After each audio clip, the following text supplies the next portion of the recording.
करते हैं आज हम VBT. Hello everyone, welcome to Avanti classes. My name is Manjit Bhardwaj और आज हम बैलेंस बॉन्ड थ्योरी करने वाले हैं केमिकल काइनेटिक्स के अंदर। Let's start it. तो सबसे पहले वीबीटी क्या है भाई? हमने वेस्पर थ्योरी की थी। वेस्पर थ्योरी के अकॉर्डिंग उसके अंदर क्या था, सबसे पहले पोस्टुलेट्स वेस्पर थ्योरी के क्या थे वो आप लोगों को पता होंगे, है ना। तो देखिए, वेस्पर थ्योरी कहती है कि valence shell electron pair repulsion theory थी, ठीक है। वैलेंस शेल के इलेक्ट्रॉन्स रिपेल करते हैं, इसीलिए ऐसा कुछ होता है। VBT valence bond theory, that is, है ना, वो क्या कहती है? बहुत आसान सी थ्योरी है, बड़ी अच्छी थ्योरी है, सारी चीजें सेम है, ठीक है। वीबीटी फुल फॉर्म है वैलेंस वैलेंस बॉन्ड, वैलेंस जो बॉन्ड बनाते हैं उसकी थ्योरी है ये, ठीक है। वैलेंस शेल, बात तो वही है, वैलेंस शेल इलेक्ट्रॉन्स जो है वो बॉन्ड बनाते हैं, उन्हीं की थ्योरी है। तो ये क्या कहती है, देखो वैसे तो इसकी एक ना अप्रोच है जिसको हम बोलते हैं जैसे स्क्रोडिंगर वेव इक्वेशन के हिसाब से, उसके हिसाब से वेव मैकेनिकल मॉडल के हिसाब से एक अप्रोच दी गई है। वो अप्रोच थोड़ी सी आपको समझा देता हूँ कि वो है क्या, वरना आप लोग वो डायग्राम देखोगे कभी तो वो घबरा जाओगे कि पता नहीं क्या और मैंने तो कुछ और ही करवा दिया था, है ना। ये क्या कहता है, ये सिंपल सी बात कहता है भाई, ठीक है। हाइड्रोजन है, सपोज दैट हाइड्रोजन है, हाइड्रोजन के दो इलेक्ट्रॉन्स, ठीक है, इस तरह से कुछ बॉन्डिंग बनाने की कोशिश करते हैं, ठीक है। यहां देखिएगा, यहां से ये इसका बैरी सेंटर लगा लीजिए। बैरी सेंटर का मतलब क्या होता है पता है? मतलब वो सेंटर जहां से एनर्जी जो है, मतलब जिसके ऊपर बॉन्ड, मतलब जो इन्फिनिटी के ऊपर जो एनर्जी थी, कुछ ऐसा कुछ लगा लीजिए, पोटेंशियल एनर्जी है ये, इस तरफ एनर्जी है, एनर्जी ऑफ बॉन्ड इंक्रीज हो रही है, ठीक है। एनर्जी ऑफ बॉन्ड इंक्रीज हो रही है और इस तरफ जो है वो न्यूक्लियर इंटर न्यूक्लियर डिस्टेंस है, एक इंटर न्यूक्लियर डिस्टेंस। ये समझ में आ गया बेटा सबको? सर नहीं सर, एक और बार बता दो प्लीज। देखिए, मैंने अभी तो कुछ नहीं बना, बस एक ग्राफ बना रहा हूं जिसमें इंटर न्यूक्लियर डिस्टेंस है और एनर्जी है। इस तरफ ऊपर एनर्जी बढ़ रही है, नीचे इंटर न्यूक्लियर डिस्टेंस बढ़ रहा है। ये बात तो समझ में आ गई होगी, हाँ सर। ठीक है। तो अब जरा देखिए, यानी इंटर न्यूक्लियर डिस्टेंस का मतलब है कि बॉन्ड लेंथ। आप इस इंटर न्यूक्लियर डिस्टेंस को बॉन्ड लेंथ भी समझ सकते हैं, बॉन्ड की लेंथ, ठीक है। बॉन्ड लेंथ, इसे मैं बॉन्ड लेंथ लिख देता हूं। हमने पीछे किया था, बॉन्ड लेंथ क्या होनी चाहिए? कम होनी चाहिए, तभी तो बॉन्ड स्ट्रॉन्ग बनेगा, है ना। ये बात तो कंफर्म्ड है? Yes sir. Yes sir. है ना। तो अब देखो होता क्या है, दूर से, यहां से मान लीजिए यहाँ पर दो हाइड्रोजन के एटम्स थे, दो हाइड्रोजन एटम मैं यहाँ रख देता हूँ, यहाँ एक ये रहा और एक ये रहा। ये दोनों एक दूसरे बहुत दूर थे, जैसे जैसे ये एक दूसरे के पास आते हैं, पास आएंगे, इंटरन्यूक्लियर डिस्टेंस कम होता जाएगा। इसे आप सिंपली ये समझिए कि हाइड्रोजन के एटम्स है, एक हाइड्रोजन का एटम ये रहा, दूसरा बहुत डिस्टेंस पर है ये रहा। जब ये एक दूसरे के पास आएंगे, इसे ऊपर लिखें और भी बेटर है ना, यहाँ लिखते हैं, ये हाइड्रोजन है और इसके बीच में बहुत बड़ा डिफरेंस है, सपोज दैट बहुत बड़ा। ये दोनों एटम्स जब एक दूसरे के पास आएंगे तो क्या होगा, दो तरह की फोर्स ऑफ अट्रैक्शन क्रिएट होंगी। कौन कौन सी फोर्स ऑफ अट्रैक्शन क्रिएट होंगी, जरा ध्यान दे लेना, ठीक है। ये हाइड्रोजन का न्यूक्लियस है, ठीक है, ये है इलेक्ट्रॉन जो घूम रहा है इसके चारों तरफ, ठीक है। हालांकि उल्टा दिखा रहा हूं मैं, जबकि न्यूक्लियस छोटा और इलेक्ट्रॉन बड़ा होना चाहिए, बट आपको थोड़ा मेंशन रहे कि हाइड्रोजन है ये। वैसे ये दूसरा इलेक्ट्रॉन है, क्लियर है सबको? अब देखो, जब ये पास आएंगे तो क्या होगा, न्यूक्लियस न्यूक्लियस को रिपेल करेगा, यस, पक्का है? Yes sir. और अट्रैक्ट करेगा, अट्रैक्ट फोर्सेस को ग्रीन लाइन से दिखा रहा हूं। ये खुद के इलेक्ट्रॉन को तो अट्रैक्ट कर ही रहा है, लेकिन दूसरे के इलेक्ट्रॉन को भी अट्रैक्ट करेगा। और इसके अलावा रिपल्शन कौन सी होगी भाई, इलेक्ट्रॉन इलेक्ट्रॉन को भी रिपेल करेगा, यस करेगा ना।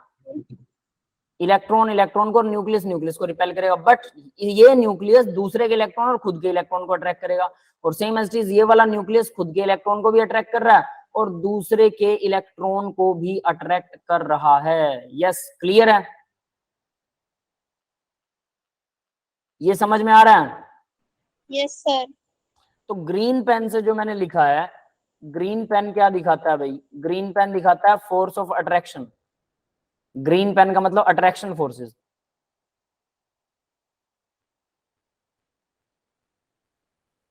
अट्रैक्शन फोर्सेस, ठीक है, क्लियर है? ग्रीन पेन अट्रैक्शन फोर्सेस दिखा रहा है और रेड वाला जो है, मतलब जो रेड एरोज हैं, वो सारे के सारे रिपल्शन दिखा रहे हैं। यहां से अब आपको क्लियर हो गया होगा। तो जो रिपेल कर रहे हैं रेड वाले, ये रिपल्शन है, ठीक है, और इसको रेड से ही बना देते हैं। ये रिपल्शन है, रिपेल कर रहे हैं, ठीक है। तो ये रिपल्शन है भाई, सीधी सी बात है। और दूसरा ग्रीन से जो वो अट्रैक्शन है। अब अट्रैक्शन अगर ज्यादा हुआ तो न्यूक्लियस पास आएंगे, रिपल्शन अगर ज्यादा हुआ तो न्यूक्लियस दूर जाएंगे। तो जब ये बहुत दूर थे, यहां पर मान लो यहां पर है दोनों न्यूक्लियस, यहां से जब ये पास आ रहे हैं, इस तरफ आ रहे हैं, तो एनर्जी सिस्टम की डाउन जा रही है। क्यों? क्योंकि फोर्स ऑफ अट्रैक्शन जो है वो बढ़ रहा है। ये एनर्जी का ग्राफ है ना, ऊपर एनर्जी बढ़ रही है, तो फोर्स ऑफ अट्रैक्शन क्या होगा? कम हो रहा है, एनर्जी नीचे आ गई यहाँ। तो शुरू में जब ये दूर से पास आते हैं तो एनर्जी यहाँ पर आती है, और इसी को बोलते हैं बॉन्ड एनर्जी। यहाँ बॉन्ड फॉर्मेशन होने वाला है। ये समझ में आ गया सबको? Yes sir. तो यहाँ पर बॉन्ड फॉर्मेशन होगा इस लेवल पर। तो धीरे धीरे एनर्जी पास आई, पास आई, पास आई। अब जैसे ये इस एनर्जी से भी और ज्यादा, अगर इन दोनों एटम्स को और ज्यादा पास ले आऊं तो क्या होगा? और ज्यादा पास आने पर अब इनमें रिपल्शन पैदा हो जाएगा। कौन सा रिपल्शन? इलेक्ट्रॉन इलेक्ट्रॉन को रिपेल करेगा, न्यूक्लियस न्यूक्लियस को, क्योंकि ये जरूरत से ज्यादा पास आ जाएंगे। और अब क्या होगा? सिस्टम की एनर्जी बढ़ने लग जाएगी। बढ़ने लगी तो देखो बढ़ रही है, बढ़ रही है, बढ़ रही है, तो बॉन्ड फॉर्मेशन नहीं होने वाला, बॉन्ड वापस टूट जाएगा। ये समझ में आ गया भाई सभी को? Yes sir. तो ये इतना ही है वैलेंस बॉन्ड थ्योरी का अप्रोच। सीधी सी बात ये है, इसमें कहानी इतनी ही थी कि अप्रोच ऐसे ही होता है। अब इसके अलावा अब हम पढ़ेंगे हाइब्रिडाइजेशन। तो हाइब्रिडाइजेशन देखिए अब क्या होता है। तो इसी के अंदर, हाँ बेटा सर पिछले वाले सर ग्राफ में थोड़ा समझ में नहीं आ रहा। एक मिनट अभी बताता हूँ। हाइब्रिडाइजेशन,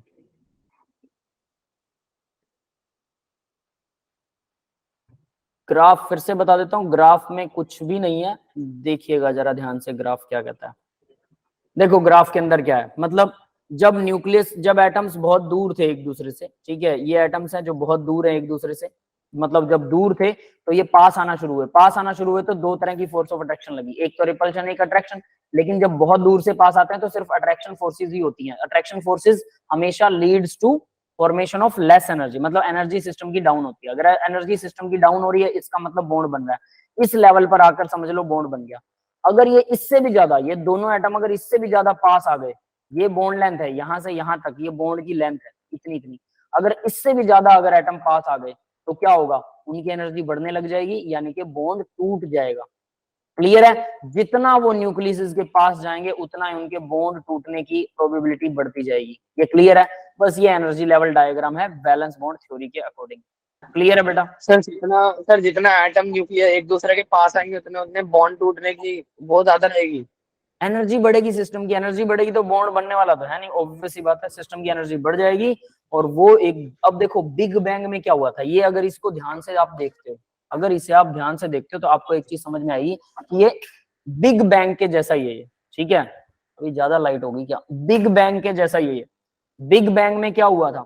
बिग बैंग के अंदर सारा का सारा मास क्या था? एक जगह पर इकट्ठा होना शुरू हो गया था। याद है? पूरे यूनिवर्स का मास एक पॉइंट के ऊपर इकट्ठा होना शुरू हो गया था। होता गया, होता गया, होता गया। वो इतना ज्यादा ग्रेविटेशन बढ़ गया, उसका मास इतना ज्यादा हो गया कि लास्ट में क्या हुआ? वो उसकी एनर्जी इतनी बढ़ गई कि एक बहुत बड़ा धमाका हुआ। यहाँ पर भी हम न्यूक्लियस को पास लेके आ रहे हैं, न्यूक्लियस पास आ रहे हैं, आ रहे हैं, आ रहे हैं। तो उसके बाद में एक हद तक तो वो पास रह सकते हैं, उसके सिस्टम की एनर्जी डाउन होगी। जैसे ही वो उस हद को पार करेंगे, सिस्टम की एनर्जी बढ़ना शुरू हो जाएगी। बढ़ती रहेगी, बढ़ती रहेगी, तो एनर्जी इनफाइनाइटली बढ़ जाएगी। और फिर क्या होगा? दोनों एटम एक दूसरे से बहुत दूर चले जाएंगे धमाके के साथ, जैसा कि किसमें हुआ था? बिग बैंग में। वहां एनर्जी इनफाइनाइटली बढ़ गई थी।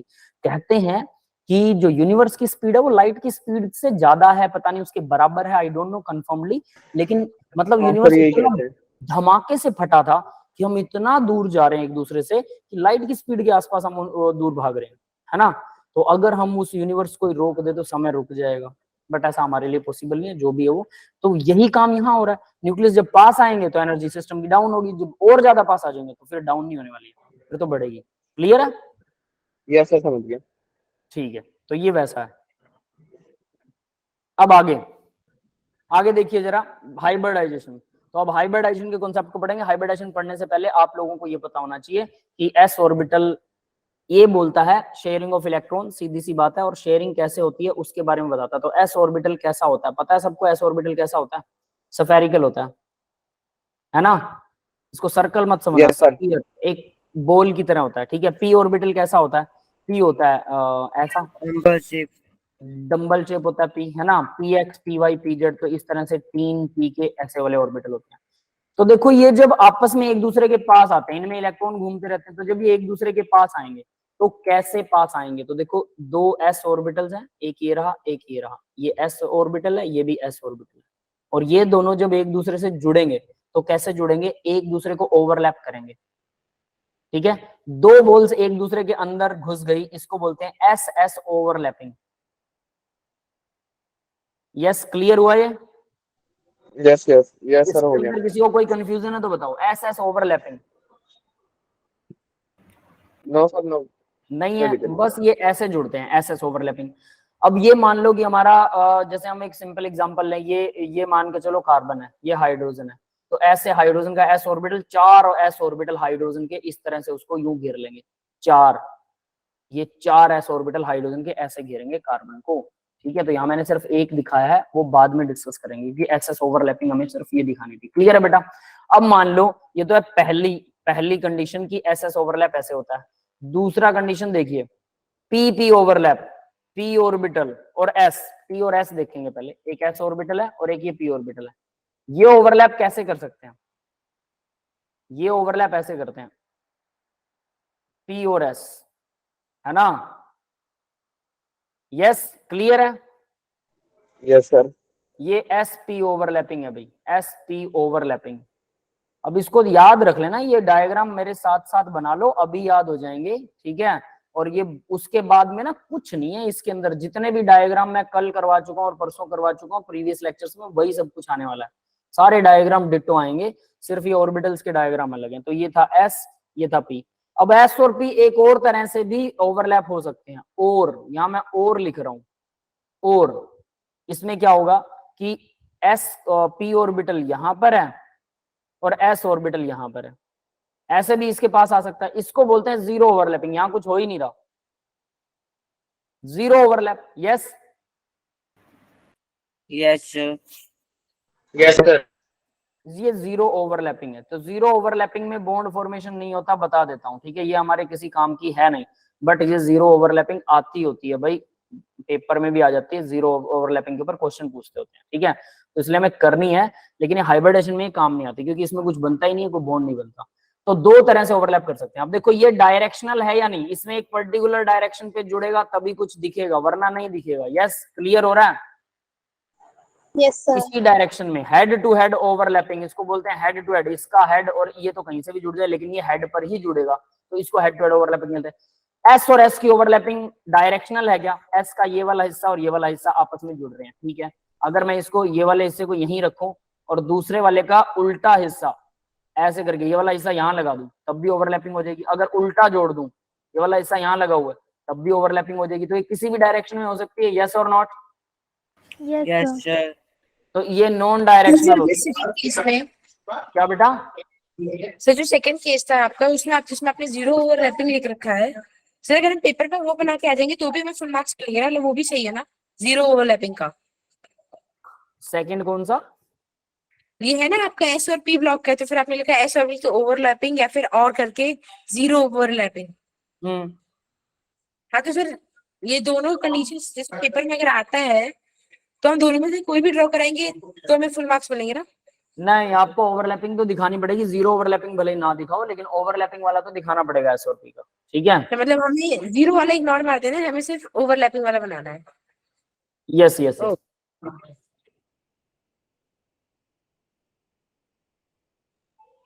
ठीक है, अब देखो जीरो ओवरलैपिंग इसलिए काम की क्योंकि इसके ऊपर क्वेश्चन पूछा था, इसलिए मैंने जीरो भी करवाई, और ये याद रखनी दोनों ही पड़ेंगी। आप एक से काम मत चलाइए, कोशिश कीजिए दोनों लिखिए, ज्यादा बेटर है। क्लियर है सबको? Yes sir. अब बात करते हैं तीसरे नंबर की। ठीक है, यानी कि तीसरा ऑर्बिटल एक और होगा, पी और पी ओवरलैपिंग, और बस इतना ही है, इसके अंदर ज्यादा कहानी है ही नहीं। लेकिन फिर पी ऑर्बिटल की ओवरलैपिंग आपको अलग तरीके से मेंशन करनी पड़ेगी। ठीक है, तो पी और पी ओवरलैपिंग देखिए कैसे होती है, पी और पी ओवरलैपिंग। तो पी ऑर्बिटल कैसा होता है? सिंपल सी बात है, ये पी ऑर्बिटल है, एक और दूसरा पी ऑर्बिटल होगा, वो ऐसे है। ठीक है, अब ये दोनों पी ऑर्बिटल, ये भी पी है ये भी पी है, ठीक है, इन दोनों को जोड़ रहे हैं, तो जोड़ने पर क्या बनने वाला है? डेफिनेटली पी और पी कैसे ओवरलैप कर सकते हैं? इस तरह से ओवरलैप कर सकते हैं, हेड टू हेड ओवरलैपिंग। ठीक है, क्लियर है? Yes, sir. तो ये सर PP ये भी overlap- तो सकते हैं दोनों एक क्या दूसरे बेटा? के मतलब मिड पॉइंट, सर ये भी तो हो सकता है ना दोनों एक दूसरे के मिड पॉइंट से ज्वाइन कर ले। सुनिए वो भी करवाता हूँ, ठीक है। ये हो गया PP ओवरलैपिंग, ठीक है, ये आ गया PP ओवरलैपिंग। अब उसके बाद में दूसरी कंडीशन क्या हो सकती है, या फिर और लगा के कर रहा हूं, या फिर ये ऐसे कर सकते हैं, ऐसे। अब ऐसे में ये साइडवेज ओवरलैपिंग कहलाती है, ऐसे, ठीक है। अब ये क्या कहानी है, यहां तो ओवरलैप हो ही नहीं रहा, इसको बोलते हैं साइडवेज ओवरलैपिंग, साइड ओवरलैपिंग। अब ये आपको लगेगा ये तो ओवरलैप हो ही नहीं रहा है ना, ऐसा ही लग रहा है। Yes, sir. अब देखिए असलियत में पी ऑर्बिटल कैसा होता है वो जरा ध्यान दीजिए। मैंने जब पी ऑर्बिटल करवाया था मैंने कहा ऐसा होता है वो डंबल शेप, ऐसा दो बॉल्स होती हैं ऊपर नीचे 8 की तरह, फिर एक और बॉल होती है ऊपर नीचे 8 की तरह। यस, Yes, sir, होती है। अब ये दोनों अगर आपस में पास आ जाए तो इनकी ये साइड से ओवरलैप कर रही है कि नहीं, दिख रहा है कि नहीं आप लोगों को ये साइड की ओवरलैपिंग, ये वाला हिस्सा ओवरलैप हो रहा है कि नहीं हो रहा? Yes, sir. Yes, sir. हो रहा है। अब इसको अगर मैं ऐसे दिखाऊं दूर से, मैंने ये दिखा दिया कि ये वाला पार्ट आपस में ओवरलैप हो रहा है और ये वाला पार्ट आपस में ओवरलैप हो रहा है। इसका मतलब ये यहाँ 2 लाइनें लगा रखी ना, आप यहाँ पे 3 लाइनें लगा दो ऐसे करके, कोई दिक्कत नहीं है, सिंगल लाइन से भी सर, एक ही चलेगा, चीज है। कोई दिक्कत नहीं है। समझ में आया? सिंगल लगाओ, 2 लगाओ, 3 लगाओ, कोई फर्क नहीं पड़ता। इसका मतलब ये है कि ये हिस्सा ऐसे ओवरलैप हो रहा है, इसका मतलब ये हिस्सा होगा ऐसे ओवरलैप हो रहा है। क्लियर है? अब ये हिस्सा Yes, दूर sir. क्यों दिखाते हैं, देखिए दूर क्यों दिखाते हैं, क्योंकि अगर ये ऐसे दिखाऊंगा तो थोड़ा खिंच खिंच मच जाएगा, आपको बनाने में प्रॉब्लम होने वाली है। क्लियर है? Yes, sir. समझ में आ गया सबको? तो इसको बोलता है सर, पेपर में साइड। ऐसे बना सकते हैं क्या? ऐसे ये वाला तरीका हाँ, बना सर, सकते हो, ऐसे। No doubt. लेकिन बेटा अगर आप, असली तो यही है, असली तो यही है, बट प्रॉब्लम ये है कि ये साफ बनाना बहुत बड़ी महाभारत है। अभी तो आपको ठीक लग रहा है ना, जब एटम में बनाओगे तब मैं आपसे अभी पूछूंगा थोड़ी देर बाद कि अब बना के दिखाओ, तब आपसे बनेगा ही नहीं। इतना Yes, sir. कॉम्प्लिकेट हो जाएगा ये, कैसे बताऊं? मैं पहले करूंगा कि लो बेटा, पहले पी ओवरलैप, ये हमने हेड टू हेड ओवरलैप कर दिया, एक बॉन्ड बन गया कार्बन कार्बन के बीच में, या कोई भी अदर एलिमेंट हो उसके बीच में एक बॉन्ड बन गया। दूसरा बॉन्ड मैं ये दिखाऊंगा कि ये अब ये हेड टू हेड ओवरलैपिंग दिखानी, ये सेंटर से ही दिखाओगे।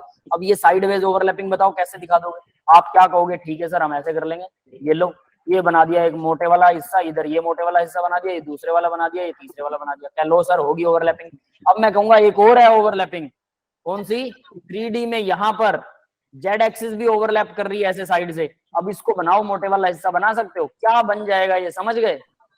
सर अगर इसको हाँ, सर, मतलब अजीब हो एक ही फिगर को बनाने में 25-26 प्रकार के भिन्न भिन्न प्रकार के पेनों का यूज करें और इंडिकेट कर दे इस पेन का ये इसमें अर्थ भी है तो भिन्न भिन्न चलेगा? भिन्न कर लो बेटा, भिन्न तो भिन्न ही हो जाएगी। भिन्न का मतलब 2/3 3/2 उसको बोलते हैं भिन्न मैथ में, है ना। और भिन्न का मतलब भिन्न भिनाने लग जाएगी मक्खियों की तरह, उसका कोई फायदा नहीं है, स्ट्रक्चर की बैंड बच जाएगी, इसलिए आपको दूर ही दिखाने पड़ेंगे, सर हम लास्टली ऐसा साधारण सा करना तरीका पड़ेगा। यूज करेंगे सर, ओवरलैपिंग वाला सर, बस हमें वही आता है आप सर। देखिए, आप अगर 3D में डिजिटली फोन के ऊपर या बोलते हैं कंप्यूटर के ऊपर आप 3D में ऐसा स्ट्रक्चर बना सकते हैं कि वो जैसा दिखेगा, ठीक है। बट अगर 2D में बनाना चाहते हैं, नोटबुक और पेन से ही बनाना पड़ेगा, तो आपको इमेजिन करना होगा कि स्ट्रक्चर होता है ऐसा पर बनाते ऐसा। यही चीज मैं बनाने की कोशिश, सिखाने की कोशिश कर रहा हूँ। क्लियर है बेटा? तो यानी ये ऐसे दिखाते हैं, इसको बोलते हैं साइडवेज ओवरलैपिंग। अब ओवरलैपिंग लग रही है ना ये कि हाँ ये ओवरलैप है, समझ सकते हो? ये Yes, sir. ऐसे थोड़े कुछ कई बार बच्चे ना ऐसे दिखा देते हैं, ये लो यार ऐसे दिखा देते हैं, ये लो पास पास कितने अच्छे लग रहे हैं, देखो यहाँ से ओवरलैपिंग लग रहे हैं ना, यहाँ से ओवरलैपिंग, ठीक Yes, है। sir. लेकिन ये भी जब आप जेड एक्सिस पर ऐसे बनाओगे, ठीक है, एक और एक्सिस पर ऐसे करके बनाओगे तो यहाँ पर भी ओवरलैपिंग दिखाओगे, तो देखो अब बताओ जरा यहाँ कुछ दिख रहा है क्या? यहाँ कुछ नजर ही नहीं आएगा।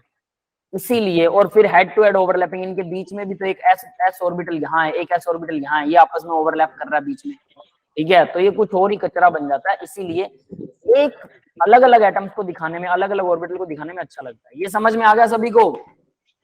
Yes, sir. Yes, sir.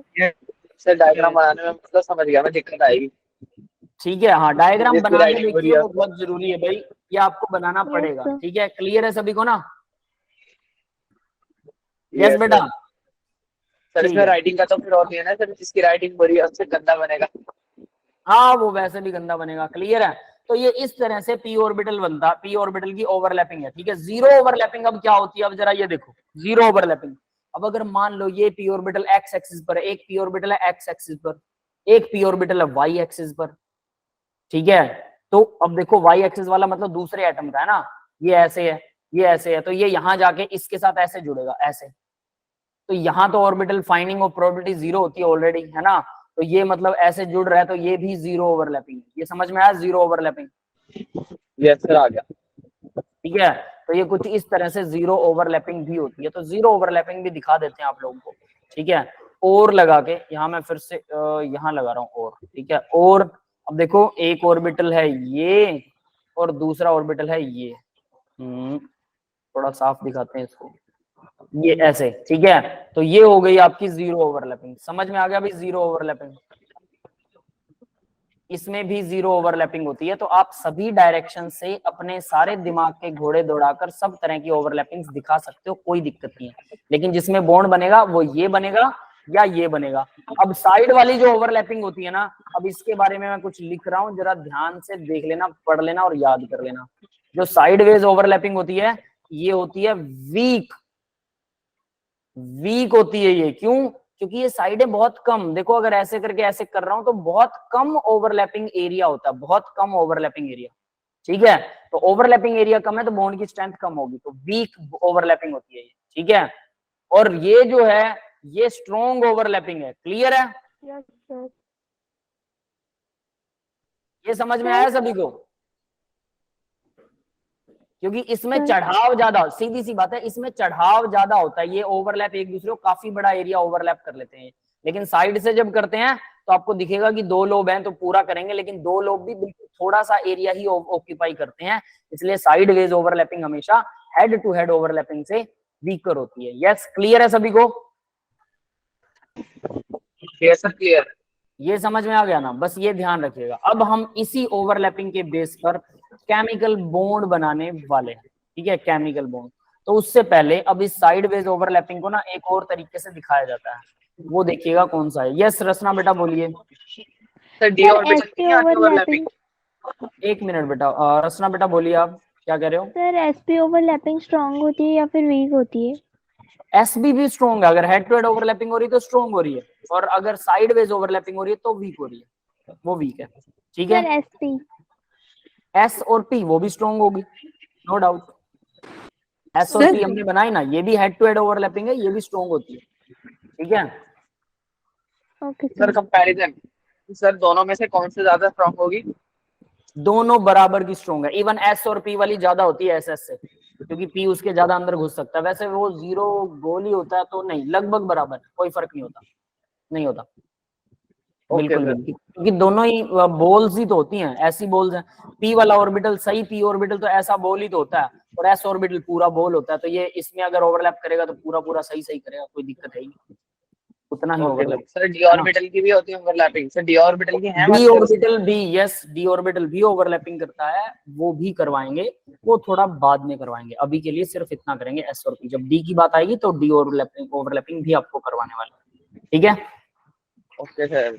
ठीक है, डी भी एस ऑर्बिटल के साथ में ओवरलैप करता है। डी में कुछ नहीं है, अभी बता देता हूँ, चलो बात ही खत्म करते हैं ना।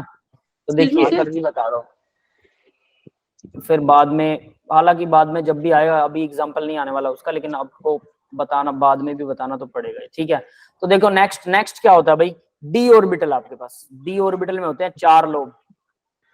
ठीक है, ये डी ऑर्बिटल है, और डी के साथ अगर पी ओवरलैपिंग करनी है तो पी ओवरलैपिंग कैसे करेगा? मान लो कि पी ऑर्बिटल को ओवरलैपिंग करनी है पी, तो डी और पी ओवरलैपिंग ना थोड़ी सी टेढ़ी हो जाएगी, थोड़ी सी टेढ़ी, यानी कि वो एडजस्ट करता है भाई, सीधी सी बात है। इस पी ऑर्बिटल को एडजस्ट करना पड़ेगा, कुछ ऐसे और कुछ ऐसे। ये समझ में आया? यस सर, आ गया। डी और पी ओवरलैपिंग ऐसे हो जाएगी, ओवरलैपिंग। ठीक है, और अगर एस ओवरलैपिंग करनी हो तो वो तो बहुत आसान है। एस तो डी ऑर्बिटल कैसा भी बनाइए, डी ऑर्बिटल एस ओवरलैपिंग, ये लो यहाँ कर दो, बात ही खत्म। यस क्लियर है? एस तो मुझे लगता है जरूरत नहीं पड़ेगी, बट ये थोड़ा सा बेंड हो जाएगा। ठीक है, एडजस्ट करना पड़ेगा इसे, ये डीपी ओवरलैपिंग। क्लियर है भाई? जी सर सर। एस ओवरलैपिंग ये हेड पे होगी भी, मतलब? ये भी साइडवेज ओवरलैपिंग होती है, याद रखना। अब ये भी साइडों से हो रही तो ये भी वीक ओवरलैपिंग होती है, तो ये भी वीक ओवरलैपिंग है, वीक। हाँ बेटा क्या बोल रहे हो, बोलो। सर मैं पूछ रहा था कि सर एस ओवरलैपिंग, सर इसके जैसे 4 हेड निकले हुए हैं, तो सर किसी एक पे ही होती है बट 2 को कवर करती है? दो को नहीं कर सकती, एक पे ही करेगी, किसी भी एक पर, पॉसिबल ही नहीं दो ओके पर। सर। हाँ रचना बेटा बोलो। सर डीपी ओवरलैपिंग वीक कैसे होगी? ये भी साइडवेज ओवरलैपिंग। पहली बात तो देखो हमें पी ऑर्बिटल को बेंड करना पड़ रहा है थोड़ा सा। अब पी ऑर्बिटल अपनी पोजीशन छोड़ रहा है, वो बेंड हो रहा है, तो वो बेंडिंग में ज्यादा स्टेबल होगा ही नहीं, तो इसलिए भी वीक होगी। दूसरी बात ये ना, डी कौन सा होता है, 3D, कम से कम थर्ड शेल से डी शुरू होता है, टू सेकंड शेल में तो डी होता ही नहीं है। और अगर सेकंड पी हो, थर्ड डी और सेकंड पी, उनकी ओवरलैपिंग तो लगभग ना के बराबर है, बहुत ही वीक बॉन्ड होता है। थर्ड डी और थर्ड पी ऑर्बिटल ही आपस में ओवरलैप कर सकते हैं, दो अलग अलग एटम्स के। यहाँ दो अलग अलग एटम है, एक ही एटम को ओवरलैप मत कर देना, खुद एटम खुद के साथ ही बॉन्ड बना रहा है क्या, ये थोड़ा माइंड में रखना, ठीक है। तो यानी दूसरे का भी थर्ड पी हो या फोर्थ पी हो, उसके केस में ओवरलैपिंग के चांसेस बढ़ जाते हैं, ठीक है। लेकिन 2D और 3D और 2P में ओवरलैपिंग होती है, वेरी वीक ओवरलैपिंग, ठीक है। हाँ ये हेड टू हेड ओवरलैपिंग, यानी कि ये साइडवेज ओवरलैपिंग है, साइड ओवरलैपिंग इसको साइड बोलेंगे, है ना। एक और ओवरलैपिंग होती है डी और पी में, हेड टू हेड ओवरलैपिंग, वो तो वैसी है जैसे उसमें दूसरे में हो रही थी, ठीक है। तो उसमें क्या होगा, उसके अंदर ये आ गया, मान लो इस डी को थोड़ा सा मैं ऐसे की बजाय ऐसा बना दूं, ठीक है, ये डी ऑर्बिटल ऐसा बना देते हैं हम, क्लियर है। और पी ऑर्बिटल इसको ऐसे ओवरलैप कर रहा है, क्लियर है भाई। Yes sir. डीपी ओवरलैपिंग, ये वाली ओवरलैपिंग जो है ये थोड़ी सी स्ट्रोंग होती है, ठीक है। ये सिग्मा बॉन्ड बनाते हैं। सिग्मा और पाई बॉन्ड क्या होता है, हम वही नेक्स्ट कॉन्सेप्ट वही करने वाले। यस क्लियर है बेटा सभी को। Yes sir. यस आगे सर। बढ़ते हैं, ठीक है। अब आगे बढ़ते हैं, अब बात करते हैं भाई, हमने ओवर ऑर्बिटल्स की ओवरलैपिंग कर ली। अब ओवरलैपिंग के बेस पर, हाँ सच एक और बीच में मैटर आ गया ओवरलैपिंग के बेस पर, जो पी ऑर्बिटल की ओवरलैपिंग थी, साइडवेज ओवरलैपिंग, ठीक है, ये ऐसी वाली ओवरलैपिंग, इसको हम जनरली पता क्या दिखाते हैं, ये देखो यहां से रास्ता खुल गया, तो मैं अगर इसको रब कर देता हूं इससे, ये देखिए ऐसे करके मैंने इसमें से बीच में से तोड़ दिया, तो सोचो ये ऑर्बिटल कैसा बन गया, दिख रहा है, मैंने कुछ नहीं किया। तो यानी ज्यादातर इलेक्ट्रॉन यहां ऐसे रह रहा है, नीचे वाले ऑर्बिटल में भी ज्यादातर इलेक्ट्रॉन यहां ऐसे रह रहा है, ये समझ में आ रहा है। ये बीच में जगह खाली है, यहाँ पर भी खाली है, ये बीच वाला हिस्सा तो खाली है जहां इलेक्ट्रॉन आ ही नहीं सकता।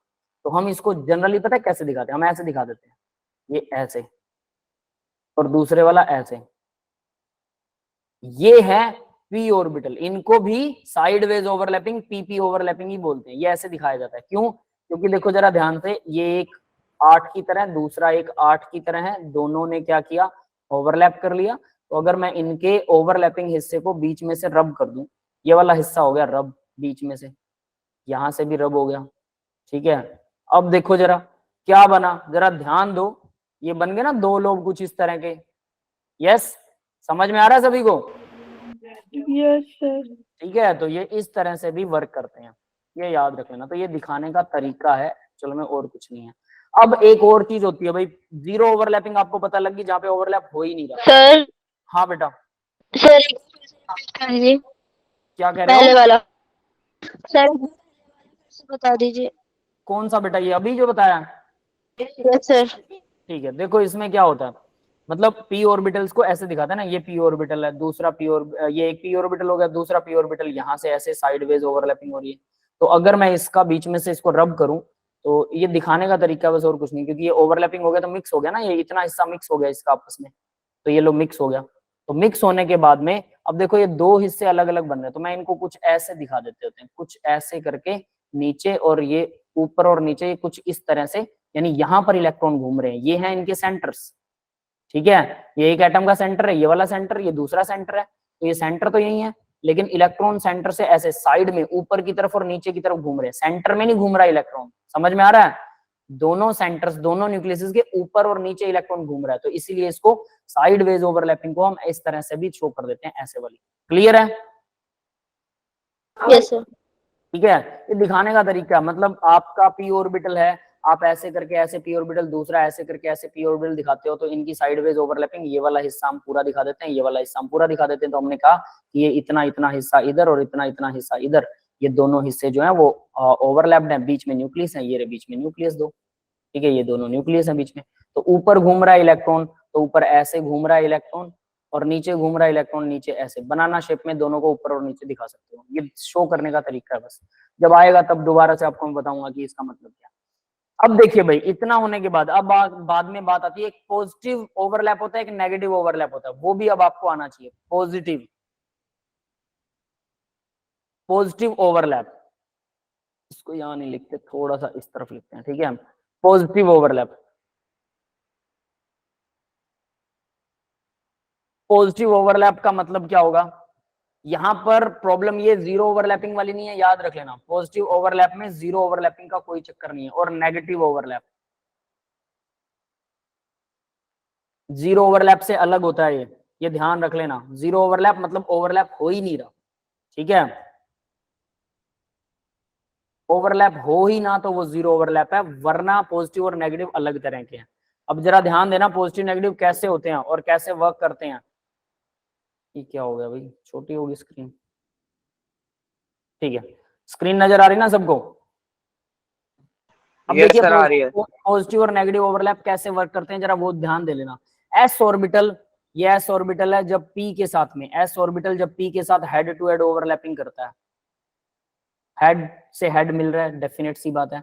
और ये मान लीजिए ये पी का ये हिस्सा तो था, देखो इसको बोलते हैं, क्या बोलते हैं इसको, ये जो एस ऑर्बिटल होता है ये पूरा का पूरा 100% पॉजिटिव होता है। कहां से आया, स्क्रोडिंगर वेव इक्वेशन में जब ग्राफ बनाते हैं उस ग्राफ के अकॉर्डिंग जब हम इसको मेंशन करते हैं तो ये पूरा का पूरा पॉजिटिव होता है।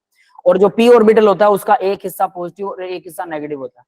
तो जब पॉजिटिव पॉजिटिव मिलते हैं तो पॉजिटिव ओवरलैप आएगा, ठीक है। और ये पी जेड, जनरली याद रखना पी का जेड ऑर्बिटल को ही ओवरलैपिंग करवा, पी के जेड ऑर्बिटल के साथ में ही ओवरलैपिंग होती है, जो पहली ओवरलैपिंग होती है, ठीक है, ये याद रख लेना। नेगेटिव ओवरलैपिंग कैसी होगी, अब जरा ये देखो, नेगेटिव अब आप समझ गए होंगे, एस हमेशा पॉजिटिव होता है, ये याद रखना आपको।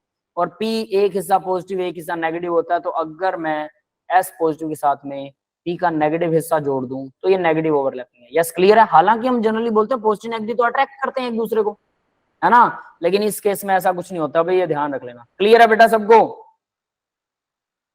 Yes yes sir. सर। अब दूसरा सर देखिए, पीजेड ही ज्वाइन होती है, सबसे पहले पीजेड ऑर्बिटल का इंटरेक्शन होता है सबसे पहले एस के साथ। हाँ वो भी बताऊंगा, वो सब बाद में डिस्कस करेंगे, एक बार के लिए ना उसको भूल जाओ, ठीक है। वो चीज अभी मत पूछिए क्योंकि वो फिर सारी कहानी, बाद वाली कहानी मुझे अभी बतानी पड़ेगी। अब दूसरा देखो, अगर ये साइडवेज ओवरलैपिंग करते हैं, साइडवेज ओवरलैपिंग करें तो साइडवेज में भी बात तो वही बनेगी। अगर पॉजिटिव पॉजिटिव हिस्से ओवरलैप करते हैं और नेगेटिव नेगेटिव आपस में ओवरलैप करते हैं तो ये पॉजिटिव ओवरलैप है। क्लियर है? सर आपने नेगेटिव वाले में प्लस माइनस क्यों लिखा है? नेगेटिव वाले में प्लस माइनस कौन से में? सेकंड पी वाले में, पी ऑर्बिटल में। Yes sir. जब बेटा स्क्रोडिंगर वेव इक्वेशन से, जब हमने करी थी ना स्क्रोडिंगर वेव इक्वेशन, कर ली स्केयर कर ली dx बाई dt, वो d x axis y axis z axis के अगेंस्ट साई स्केयर बाय कर ली स्केयर, वो जो इतना भी किया था वो सब इन ऑर्बिटल्स की शेप जब हमने डिफाइन की थी, तो वो शेप आने के बाद जब साई का स्केयर किया था तो नेगेटिव का जब स्केयर होता है तो वो पॉजिटिव बन जाता है, बट वो हिस्सा तो नेगेटिव था। तो यहाँ पर हम उसी के लिए बात कर रहे हैं कि एक हिस्सा नेगेटिव होता है ऑर्बिटल का, एक हिस्सा पॉजिटिव होता है। पी के केस में, एस के केस में सारा नेगेटिव होता है। एस का ग्राफ देखो कैसा आया था, स्क्रोडिंगर वेव इक्वेशन के हिसाब से एस का ग्राफ ऐसा आया था। क्लियर है? पी का ग्राफ कैसा आया था स्क्रोडिंगर वेव इक्वेशन का, याद है? पी का ग्राफ ऐसे आया था, ऐसे करके और ऐसे आ रहा था एक ग्राफ। हमने उसका जब साई का स्केयर किया तो हमारे पास ग्राफ ऐसे करके ऐसे बन गया। क्लियर है? तो ये नेगेटिव हिस्सा हो जाएगा, पॉजिटिव हिस्सा हो जाएगा, नीचे नेगेटिव आ रहा है ना वेव का हिस्सा। तो इस वजह से आपको ये याद रखने पड़ेंगे कि ऑर्बिटल्स में नेगेटिव पॉजिटिव हिस्से बनते हैं। क्लियर है? ये समझ में आया? हाँ, बस इतना। ये गहरा मैथमेटिक्स है, आपके सिलेबस में भी नहीं है, ये मास्टर कोर्सेज के अंदर आता होता है, तब पता लगता है कि नेगेटिव पॉजिटिव क्यों आते हैं, कैसे आते हैं, ठीक है। तो ये देखिए भाई, अगर पॉजिटिव पॉजिटिव के साथ मिल रहा है तो क्या हो गया, यहाँ पर भी पॉजिटिव ओवरलैप हो गया। लेकिन नेगेटिव ओवरलैप के केस में क्या होगा, नेगेटिव ओवरलैप में ये दोनों हिस्से कुछ इस तरह से मिलेंगे और नेगेटिव के साथ पॉजिटिव मिलेगा। बस ये याद रखना, नेगेटिव के साथ पॉजिटिव, यहाँ भी पॉजिटिव के साथ उल्टा नेगेटिव मिलेगा। क्लियर है सबको? यस सर, क्लियर है ना? अब देखिए, तो जीरो ओवरलैप हम कर चुके हैं, क्लियर है ये भी? Yes sir. बस ये इतना ही होता है। तो ये था हमारा पॉजिटिव नेगेटिव ओवरलैप, ये पी और पी ऑर्बिटल्स के बीच में है, ठीक है, और ये भी पी पी ऑर्बिटल के बीच में ही है। क्लियर है भाई? तो ये कुछ इस तरह से ओवरलैपिंग करते हैं। अब ओवरलैप खत्म होने के बाद अब हम बात करेंगे सिग्मा और पाई बॉन्ड की। सीधी और साफ चीज, बहुत आसान है, सिग्मा बॉन्ड। अब यहां पर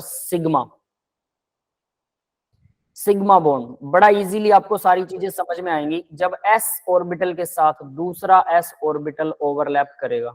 हाँ रचना बेटा बोलो। सर नेगेटिव पॉजिटिव ओवरलैप में सर डी ऑर्बिटल का कैसे बनेगा? डी ऑर्बिटल आपके सिलेबस में नहीं है। डी ऑर्बिटल भी वैसा ही बनेगा। डी ऑर्बिटल में 2 पॉजिटिव होंगे 2 नेगेटिव होंगे, ठीक है। तो अगर पॉजिटिव पॉजिटिव के साथ ओवरलैप करता है तो वो positive overlap, negative positive negative overlap करते हैं। अपोजिट चार्जेस ओवरलैप करेंगे तो नेगेटिव ओवरलैप होगा। सेम चार्जेस अगर ओवरलैप करेंगे तो पॉजिटिव ओवरलैप होगा। यस क्लियर है? Yes sir. Yes sir. ठीक है, बस इतना ही है। हाँ तो जी, वो हाँ डी है ना। अब जब क्वेश्चंस आप करोगे तब भी आपको ये क्वेश्चंस पूछे जाएंगे, तब वहां पर आपको पता लगेगा कि ये ओवरलैप का हम क्यों कर रहे हैं। अभी तो ऐसा लग रहा होगा ये फालतू की चीज शायद पढ़ रहे हैं, क्योंकि ये काम नहीं आएगी, कम काम आएगी, बट क्वेश्चंस में बहुत काम आती है। ठीक है, तो चलिए अब सिग्मा बॉन्ड करते हैं। अभी देखो जब हेड टू हेड ओवरलैपिंग होती है तो सिग्मा बॉन्ड बनता है। सीधा साफ क्वेश्चन है, हेड टू हेड ओवरलैपिंग। तो हेड टू हेड ओवरलैपिंग किस किस में हो सकती है? देखो एस और एस में हो सकती है, सीधा सीधा, है ना। एस और एस में सिग्मा बॉन्ड बन सकता है। एस और पी में हो सकती है, बिल्कुल हो सकती है एस और पी में। ये भी एस और पी क्या है, ये भी सिग्मा बॉन्ड बना रहे हैं। और पी ऑर्बिटल में हो सकती है हेड टू हेड ओवरलैपिंग, बिल्कुल पी और पी के बीच में भी हेड टू हेड ओवरलैपिंग हो सकती है ना। Yes sir. Yes P sir. P, तो तीनों में ओवरलैपिंग हेड टू हेड होती है, तो इसको बोलते हैं head to head overlapping. Head to head, head to head overlapping, overlap, ठीक है। तो ये होता है सिग्मा बॉन्ड, ये सिग्मा बॉन्ड बनता है। स्ट्रॉन्ग होता है, यस और नॉट, सर यस होता है। है ना। यस स्ट्रॉन्ग होता है क्योंकि ओवरलैपिंग का देखिए एक्सटेंट, एक्सटेंट जो होता है, एक्सटेंट का मतलब अमाउंट कह लो, है ना। अमाउंट जो होता है वो मोर होता है, एक्सटेंट इज मोर, ठीक है। ये डिफरेंसेस यही लिखवा दूंगा आपको, डिफरेंसेस कर लो एक हिसाब से, डिफरेंसेस है। एक्सटेंट ज्यादा होता है, एक्सटेंट ऑफ ओवरलैपिंग, चलो इसको ओवरलैपिंग भी लिखना पड़ेगा ना। Extent of overlap is more, इसमें ज्यादा होता है, ज्यादा ओवरलैप हो रहा है। इसी ये किस में होता है ज्यादा ओवरलैप? सिग्मा बॉन्ड में। सेकंड पॉइंट देखिए इसके अंदर, ठीक है। हेड टू हेड ओवरलैपिंग होती है, ये तो पता ही है, हेड टू हेड ओवरलैप, ठीक है। फिर तीसरा पॉइंट स्ट्रोंगर होता है, यस यस सर होता है। स्ट्रॉन्ग, ठीक है। किस किस में हो सकता है? चौथा पॉइंट बना सकते हो, एस एस में बन सकता है, बिल्कुल। एस और पी में हो सकता है, बिल्कुल हो सकता है। पी और पी में हो सकता है, बिल्कुल हो सकता है, ठीक है। सर डीएस में होता है। उनमें भी हो सकता है, डी और एस में भी हो सकता है, लेकिन वहां तक हम नहीं जाएंगे। नेक्स्ट देखो, ये हो गया। अब इसके बाद ऑलवेज, ऑलवेज फर्स्ट ओवरलैपिंग, ये बहुत इंपॉर्टेंट पॉइंट है भाई। First overlapping of any to atom form sigma bond. Sigma ऐसे रिप्रेजेंट करते हैं, सिग्मा बॉन्ड। यस बेटा क्लियर है, सिग्मा बॉन्ड समझ में आ गया सभी को? सर 1 मिनट ऊपर करना। क्या कह रहे हो? सर नहीं सर, यही रखो सर, वो एक्चुअली नोट कर रहा हूँ ना। 1 मिनट। ठीक है, नोट कर लो, कोई दिक्कत नहीं है।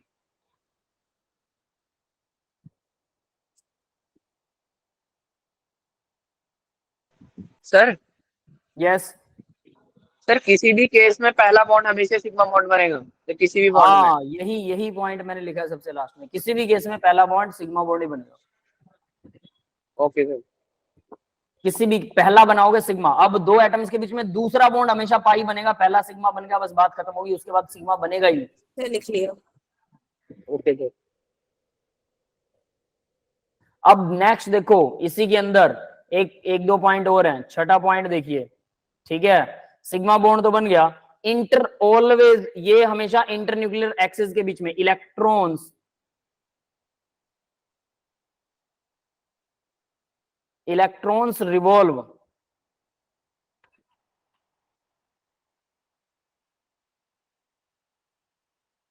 रिवॉल्व्स इन बिटवीन, ये BW बिटवीन होता है भाई, वरना पूरा लिखूं क्या? नहीं सर जी, BW लिख दो। कोई दिक्कत नहीं, बिटवीन इंटरन्यूक्लियर एक्सिस। ये मैंने आपको बताया भी था, अगर याद है तो, है ना, ये वही चीज है। ये इंटरन्यूक्लियर एक्सिस मतलब ये जो इलेक्ट्रॉन है ना, ये सेंटर है, ये सेंटर है, ये इलेक्ट्रॉन यहाँ घूमते रहेंगे, ठीक है, दोनों एटम्स के। इसमें एक इसका ये सेंटर है, इसका ये सेंटर है, यहाँ इलेक्ट्रॉन्स घूमते रहेंगे, दोनों न्यूक्लियस के बीच में इलेक्ट्रॉन घूमते हैं। क्लियर है? ये बात समझ में आ गई? हाँ जी सर। Yes sir. अब देखिए नेक्स्ट, ये पॉइंट भी बहुत इंपॉर्टेंट है, ठीक है। Rotation can B, rotation, free rotation, free rotation हो सकता है, फ्री रोटेशन इज अलाउड। अब बाकी के ना मैं पाई बॉन्ड वाले लिखवाने वाला नहीं हूं, बस उसमें यस नो कर लेना आप, ठीक है, इसी का उल्टा हो जाएगा वो। फ्री रोटेशन का मतलब क्या है? ये सेंटर है, ये सेंटर है, अगर मैं इसको ऐसे घुमाना चाहता हूं, इसे भी ऐसे घुमाना चाहता हूं, घुमा सकता हूं ना, बीच में दो इलेक्ट्रॉन घूम रहे हैं, दो इलेक्ट्रॉन इन दोनों के बीच में घूम रहे हैं, उससे कोई फर्क पड़ता है अगर मैं इसको पकड़ के ऐसे घुमा दूं? सोचो जरा, क्योंकि इलेक्ट्रॉन तो अपना रोल रिवॉल्व कर रहे हैं, अगर न्यूक्लियस घूम रहा है तो उससे कोई फर्क पड़ेगा क्या इलेक्ट्रॉन्स को? बताओ। आप मैग्नेट लीजिए, एक मैग्नेट मेरे पास ये है, दूसरी मैग्नेट ये है, दोनों मैग्नेट्स को अगर मैं ऐसे रोटेट कर रहा हूं, लेकिन इनके डिस्टेंस को नहीं बदल रहा, तो इनके दोनों के बीच में जो अट्रैक्शन है, जो मान लो कि इलेक्ट्रॉन का अट्रैक्शन है, इलेक्ट्रॉन का अट्रैक्शन तो उतना ही रहेगा, यस और नॉट? यस और दोनों मैग्नेट्स को मैं ऐसे घुमा सकता हूं ना, मान लो लॉन्गिट्यूडनल है वो, तो ऐसे करके ऐसे घूम सकती, कोई दिक्कत नहीं। तो यहाँ भी इलेक्ट्रॉन्स अट्रैक्ट कर रहे हैं, किसको अट्रैक्ट कर रहे हैं? न्यूक्लियस को अट्रैक्ट कर रहे हैं, तो लॉन्गिट्यूडनली न्यूक्लियस को एक दूसरे के साथ में घूम सकते हैं, तो फ्री रोटेशन इज पॉसिबल। जब डबल बॉन्ड करवाऊंगा तब आपको पता लगेगा, मतलब जब पाई बॉन्ड करेंगे तब आपको पता लगेगा फ्री रोटेशन क्या होता है। यहाँ तक सबको समझ में आया? ये क्लियर है सबको ना? Yes sir. ये ठीक है। सर 6 वाला एक बार बता दो। क्या बेटा? 6 वाला वो मैं नोट करने में बिजी था। सिक्स्थ वाला, sixth point, yes sir. Electron revolve in between internuclear axis. देखो देखो, दो न्यूक्लियस, न्यूक्लियस कहाँ है? ये रहे न्यूक्लियस, इन दोनों के बीच में इलेक्ट्रॉन रिवॉल्व करेंगे ना, न्यूक्लियस से साइड में नहीं करने वाले, मतलब यहाँ इलेक्ट्रॉन रिवॉल्व नहीं कर सकते, यहाँ नहीं करेंगे, वो न्यूक्लियस के बीच में करेंगे। जैसे जैसे अभी याद है, अभी मैंने क्या बोला था कि ये पाई बॉन्ड बनता है जब ये साइडवेज ओवरलैपिंग होती है, साइडवेज ओवरलैपिंग, इलेक्ट्रॉन यहाँ घूम रहे हैं, यहाँ घूम रहे हैं, न्यूक्लियस तो बीच में रह गया, मतलब न्यूक्लियस के ऊपर इलेक्ट्रॉन घूम रहा है और न्यूक्लियस के नीचे इलेक्ट्रॉन घूम रहा है। समझ में आया? ये कब होता है? जब साइडवेज ओवरलैपिंग होती है, बट जब हेड टू हेड ओवरलैपिंग होती है तब electron in between the nucleus, nucleus के बीच में घूमता है, एक ये न्यूक्लियस, एक ये न्यूक्लियस, इनके बीच में इलेक्ट्रॉन यहाँ घूमते रहते हैं। यस, क्लियर है? Yes sir. ठीक है, अब जरा आगे देखिए। अब पाई बॉन्ड का आप लोग आराम से खुद ही बता सकते हैं, मुझे नहीं लगता पाई बॉन्ड के अंदर आपको कोई मंत्र पढ़ने वाली बात होगी, है ना, बहुत आसान होगा। पाई बॉन्ड कब बनेगा, कितना बन सकता है, तो ये कौन सा पॉइंट है? सिग्मा बॉन्ड, ठीक है, यहाँ पाई बॉन्ड आएगा। तो देखिए पाई बॉन्ड, पाई बॉन्ड बहुत इजी है, सारे पॉइंट उसके रिवर्स हैं, तो ये आप खुद कर सकते हैं भाई, समझ अगर आ गई है तो। पाई बॉन्ड कब बनेगा? पहली बात तो in contrary to sigma bond, it will form contrary to sigma bond, मतलब कम से कम एक सिग्मा बॉन्ड बनने के बाद में ही पाई बॉन्ड बनेगा। क्यों बनेगा उसका रीजन भी अभी आपको समझ में आएगा। तो पाई बॉन्ड किसके बीच में बनता है भाई?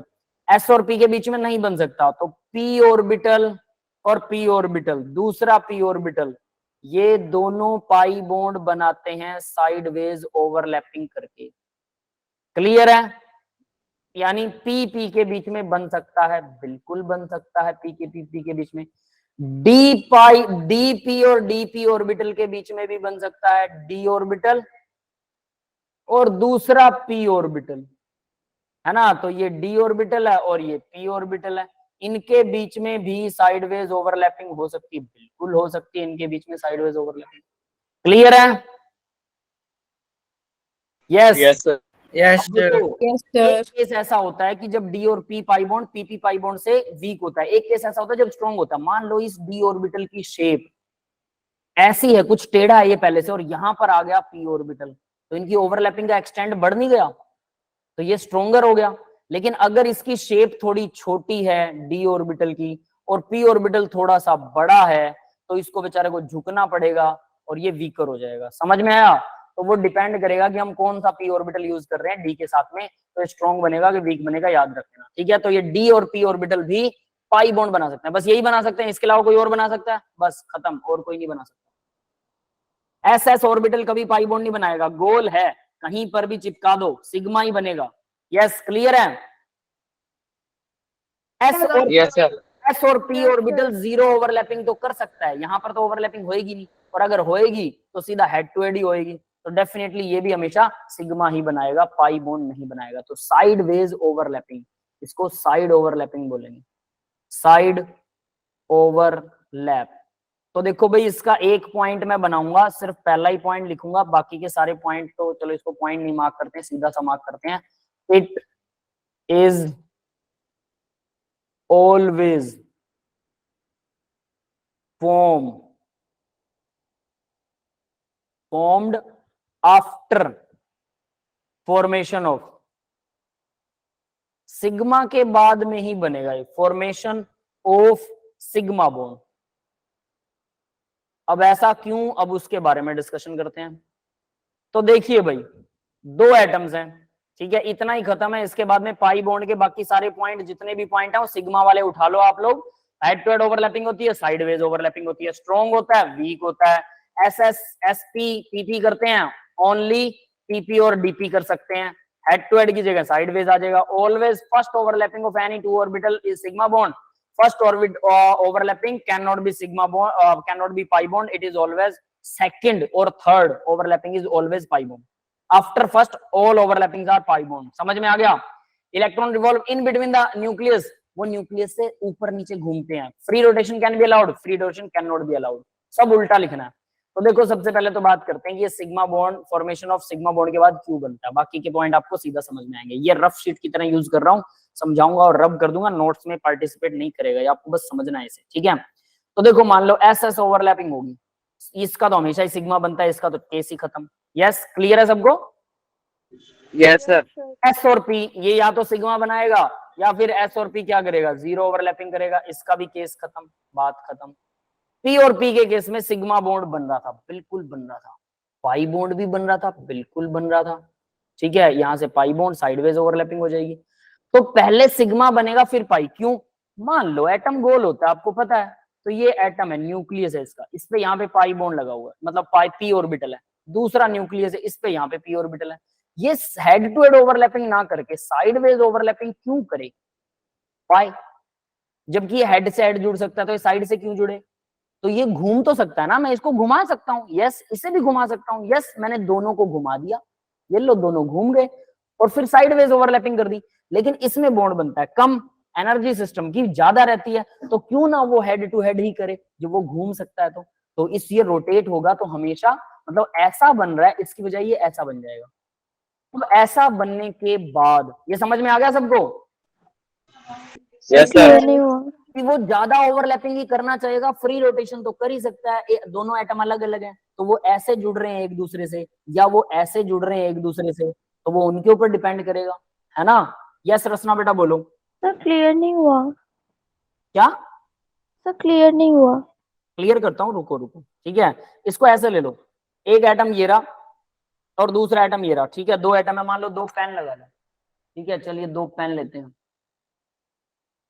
दो पेन है आपके पास, ठीक है, दो एटम्स हैं। तो ये साइड से ओवरलैपिंग करें, जबकि इन्हें पता है कि इससे क्या होगा, इसके सिस्टम की एनर्जी इतनी ज्यादा कम नहीं होगी, क्योंकि sigma bond, pi bond weak होता है, वीक बॉन्ड मतलब कम एनर्जी रिलीज होगी, कम एनर्जी रिलीज होगी तो स्टेबिलिटी कम होगी, है ना। तो स्टेबिलिटी के लिए बॉन्ड बनाते हैं, ये हमें पता है। और इनका लास्ट ऑक्टेट खाली होता है, लास्ट वाला इलेक्ट्रॉन, इसलिए भी बॉन्ड बनाते हैं और वो स्टेबल हो जाए। तो अब देखो, अब क्या होगा, ये अगर ऐसे ओवरलैप करते हैं, ऐसे आमने सामने से, अगर आमने सामने से ओवरलैप कर लेते हैं, तो इनकी ओवरलैपिंग का एक्सटेंट बहुत ज्यादा होता है, एनर्जी सिस्टम की बहुत कम हो जाएगी, जिससे कि ये स्ट्रॉन्ग बॉन्ड बनेगा। यस, क्लियर है ये?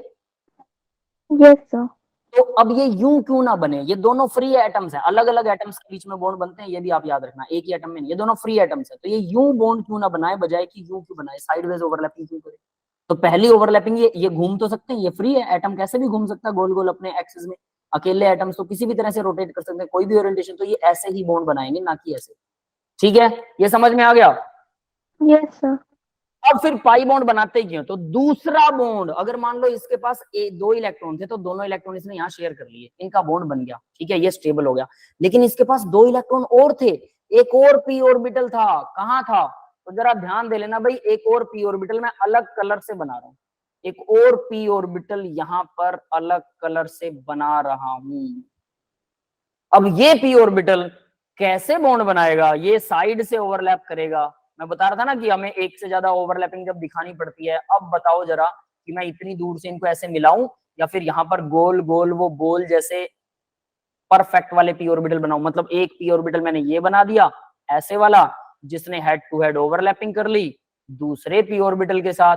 उसके बाद इसी पर एक दूसरा पी ऑर्बिटल है ऐसे और ऐसे, और यहाँ पर मान लो मैं इसका कलर भी बदल लूं, है ना, ये लो, ये दूसरा पी ऑर्बिटल है ऐसे और ऐसे, और ये दूसरा पी ऑर्बिटल ये इसके न्यूक्लियस में ऐसे और इधर से ऐसे ओवरलैप करता है। ये समझ में आ गया? नहीं सर, नहीं आया। नहीं आया? ये समझ में आया कि ये हेड टू हेड ओवरलैप समझ में तो आ गया सर, समझ में आ गया कि बॉन्ड ऐसे कैसे बना सर, घिसर पिचर हो गई सर। देखो, एक तो हेड टू हेड ओवरलैप हो गया, अब दूसरा ऐसे है, ऐसे ऐसे, और दूसरे वाले का भी वो ऐसे है। ये तो आपस में ऐसे जुड़ गए सामने सामने। अब दूसरे कौन से हैं? तो देखो, ये दो फिंगर तो मेरी ऐसे जुड़ गई आमने सामने, पी ऑर्बिटल ऐसे जुड़ गए। और दूसरे पी ऑर्बिटल देखो, अब ये जो दो पेन मैंने पकड़ रखे हैं अपने हाथ में, ये दोनों पेन दूसरे पी ऑर्बिटल्स हैं। अब ये तो साइड से ही ओवरलैप कर सकते हैं, है ना, और ये पास अपने आप ऑटोमेटिक ओवरलैप करते हैं, ये करवाना नहीं पड़ता। ये इतने पास होते हैं, ये ऑलरेडी इतने पास हैं कि ये एक दूसरे से ऑटोमेटिकली ओवरलैप कर जाएंगे। ऑलरेडी इतने पास हैं कि ओवरलैप कर जाएंगे। समझ में आ गया? अभी समझ में आ रहा होगा। ऑलरेडी हरे हरे रंग को देखो, आराम से ओवरलैपिंग दिखेगी, लेकिन इनकी एक्सिस अलग है। ये ऐसे एक्सिस है और वो ऐसे एक्सिस है, तो इसलिए एक दूसरे के आमने सामने नहीं है, जबकि दिख रहे हैं एक दूसरे को ओवरलैप कर रहे हैं। मतलब ये आपस में घिसड़ विसड़ मचा पड़ा है। इसीलिए हम इससे बचने के लिए क्या करते हैं, यहाँ ऐसे दूसरा बॉन्ड ऐसे दिखाते हैं। तो सेकंड बॉन्ड बन गया। तो ये तो बना था सिग्मा, यस, ग्रीन वाला, और ये बना पाई बॉन्ड, क्योंकि साइडवेज ओवरलैपिंग होगी, पाई बॉन्ड। अब पाई बॉन्ड क्या दो बन रहे हैं? ऑर्बिटल तो एक ही है ना। एक पी ऑर्बिटल ने दूसरे पी ऑर्बिटल से ओवरलैपिंग करी, तो ओवरलैपिंग, ये जो दो डंडे आपको यहाँ से दिखाई दे रहे हैं, आपको लग रहा होगा कि एक बॉन्ड ये हो गया, एक बॉन्ड ये हो गया। ये एक ही बॉन्ड है, दोनों से एक बॉन्ड बनेगा तो एक ही पाई बॉन्ड है, एक ही सिग्मा। यस, क्लियर हुआ ये सबको? Yes sir. एक ही पाई बॉन्ड है, एक ही सिग्मा बॉन्ड है, पहली बात। अब मान लो कि मुझे तीसरा बॉन्ड भी बनाना है। अब सबसे बड़ी प्रॉब्लम, तीसरा बॉन्ड। अब जेड एक्सिस भी है ना इसकी, ये मान लो एक्स एक्सिस थी, ये मान लो वाई एक्सिस थी, इसकी भी ये एक्स एक्सिस थी, इसकी ये वाई एक्सिस थी। तो जेड एक्सिस मतलब आर पार, मेरी आप जिस स्क्रीन में देख रहे हो, स्क्रीन के आर पार भी दो ऐसे रोड डले हुए हैं। समझ गए? यस सर, है ना? यस। तो अब उस आर पार वाली रोड को भाई ऐसे तो नहीं दिखा सकते, तो मैं ऐसे दिखा रहा हूँ। देखो, बिल्कुल पतला सा ऐसे करके, ऐसे साइड से। इसको भी बिल्कुल पतला सा ऐसे करके, ऐसे। और इसको मैं कैसे दिखाऊंगा फिर? इसको सफेद कलर से ऐसे जोड़ दूंगा, है ना, इसको सफेद कलर से ऐसे जोड़ दूंगा। तो ये एक तीसरा बॉन्ड बन गया, पाई बॉन्ड। तो दो एटम्स के बीच में अगर दो बॉन्ड बन रहे हैं, तो पहला पक्के तौर पर सिग्मा बनेगा, दूसरा पक्के तौर पर पाई बनेगा, तीसरा भी पाई बनेगा। अगर चार बन रहे हैं, चौथा भी पाई बनेगा, पांच बन रहे हैं, पांचवा भी पाई बनेगा। और दो एटम्स के बीच में मैक्सिमम 5 बॉन्ड ही बन सकते हैं, 5 से ज्यादा नहीं बन सकते। 5 बॉन्ड के लिए भी एटम बहुत बड़ा होना चाहिए। आपके सिलेबस में तो सिर्फ 3 ही बॉन्ड से ज्यादा दिखाए नहीं जाते, मतलब दो एटम्स में मैक्सिमम 3 बॉन्ड हो सकते हैं। तो ये मान लो कार्बन है, ये दूसरा कार्बन है, एक बॉन्ड तो ये हो गया आमने सामने। दूसरा बॉन्ड कौन सा हो गया? ये पी ऑर्बिटल वाला, एक्स एक्सिस पर, वाई एक्सिस पर। तीसरा बॉन्ड कौन सा हो गया? यहां से ऐसे वाला।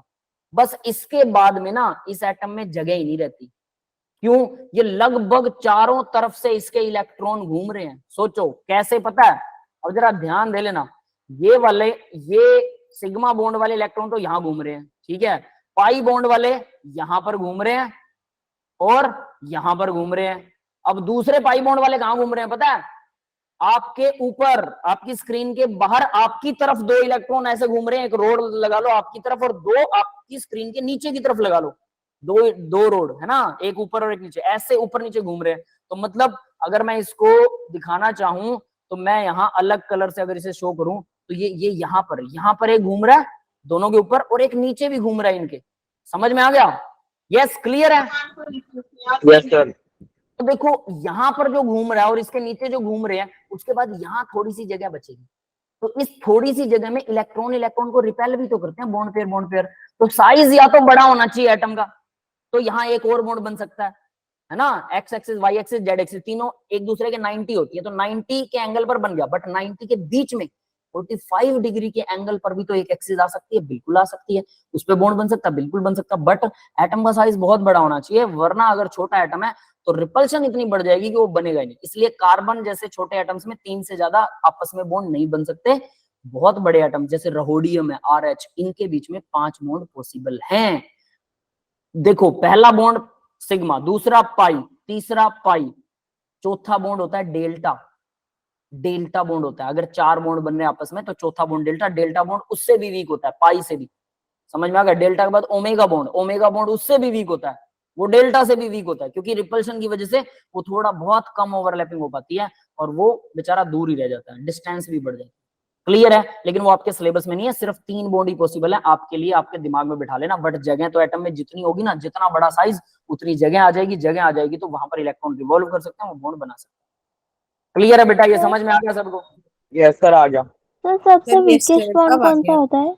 ओमेगा कह सकते हो बेटा सबसे वीकेस्ट, लेकिन आपके सिलेबस में पाई बॉन्ड वीक होता है, बात खत्म। उसके अलावा हाइड्रोजन बॉन्ड उससे वीक होता है, वो सिर्फ इंटरेक्शन होती है। उसके अलावा वंडरवाल फोर्स ऑफ अट्रैक्शन होती है, जो सबसे वीक अट्रैक्शंस होती हैं, बॉन्ड नहीं होते, वो अट्रैक्शन होती है। वो हम नेक्स्ट लेसन में तो वो करेंगे। तो नोबल गैसेज में होती है ना, ओके सर। हाँ, नोबल वंडरवॉल। गैसेज में होती है, वो 5वें लेसन तो में। वंडरवॉल तो ग्रेफाइट में भी होती है। हाँ बेटा, वो 5 नेक्स्ट लेसन की बात है, वो बाद में करेंगे। ठीक है, तो ये इस तरह से केमिकल बॉन्ड जो है वो इस तरह से वेरी करते हैं, भी इस तरह से वर्क करते हैं। क्लियर है? तो पाई बॉन्ड के सारे फंक्शन आपको पता लग गया। पाई बॉन्ड में देखिए हमने कहा था कि उसको रोटेशन नहीं हो सकती। अगर मैं इसको ऐसे रोटेट कर रहा हूं, देखो इस एटम को उठा के अगर यहां से ऐसे रोटेट कर रहा हूं, सोचो जरा, तो क्या होने वाला है बताएगा कोई मेरे को? ये रोटेट करूंगा तो इनकी जो एक्सिस है एक दूसरे से टूट नहीं जाएंगे? ये सब टूट जाएंगे। ये ओवरलैपिंग है और एक ये ओवरलैपिंग है। सिग्मा बॉन्ड तो यहाँ इलेक्ट्रॉन घूम रहे हैं, तो अगर पाई बॉन्ड सोचो बना नहीं है, तो मैं इसको ऐसे पकड़ के ऐसे घुमा रहा हूँ गोल गोल, इस पे कोई फर्क पड़ रहा है? कोई फर्क नहीं पड़ रहा, घूमता रहा भाई, मेरे को क्या फर्क पड़ता है?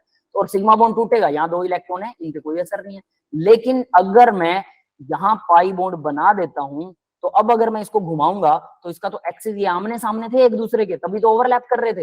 ये ऐसे थे आमने सामने एक दूसरे के, ओवरलैप कर रहे थे। अगर मैंने इसको घुमा ही दिया तो ये कैसे हो जाएंगे पता है? ये ऐसे हो जाएगा, एक ऐसे हो गया जो आमने सामने रहा ही नहीं। ठीक है, ये कुछ इस तरह से हो जाएगा ओवरलैप में, तो ये आमने सामने तो नहीं रहेगा, तो ये वाला ऑर्बिटल तो अलग 90 के एंगल पर चला गया, इसके साथ ओवरलैपिंग टूट जाएगी। तो इसलिए इसमें रोटेशन पॉसिबल नहीं है। इसको आप इंटरन्यूक्लियर एक्सिस को रोटेट नहीं कर सकते, क्योंकि रोटेट करोगे तो पाई बॉन्ड टूट जाएगा, सिग्मा बॉन्ड नहीं टूटेगा, पाई टूट जाएगा। यस, तो रोटेशन प्रोहिबिट होती है पाई बॉन्ड में। यस, क्लियर है गाइस सबको?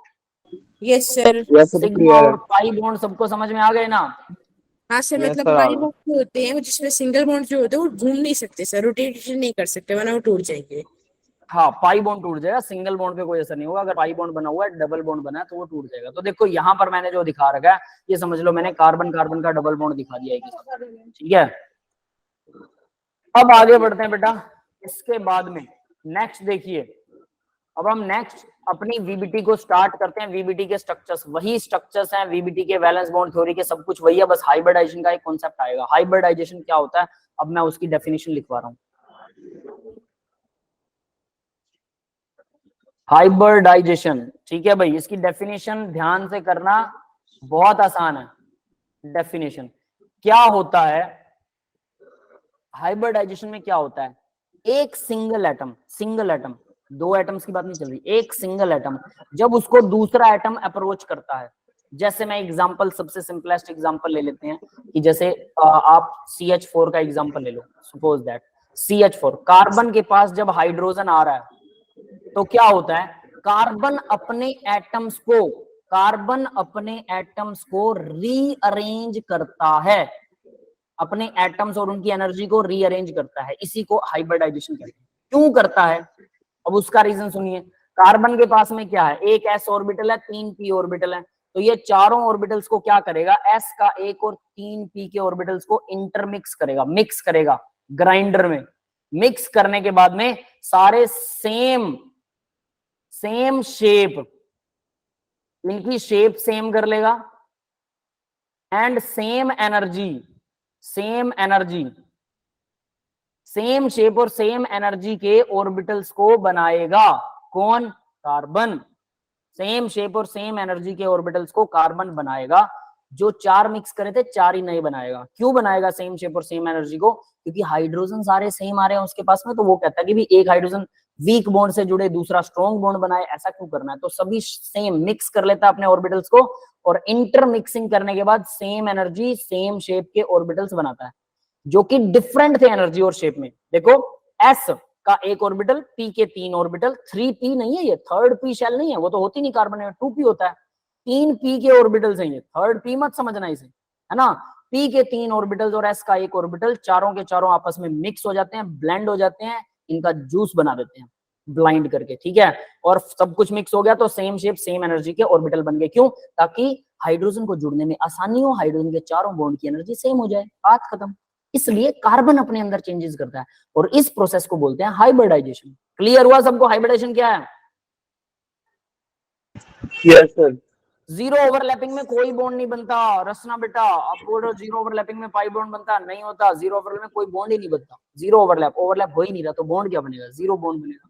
तो अब देखिए जरा, तो अब हम हाइब्रिडाइजेशन की डेफिनेशन लिख सकते हैं, आपको बेटरली समझ में आ गया होगा। हाइब्रिडाइजेशन में क्या लिखेंगे? देखिए, intermixing, it is intermixing, intermixing of.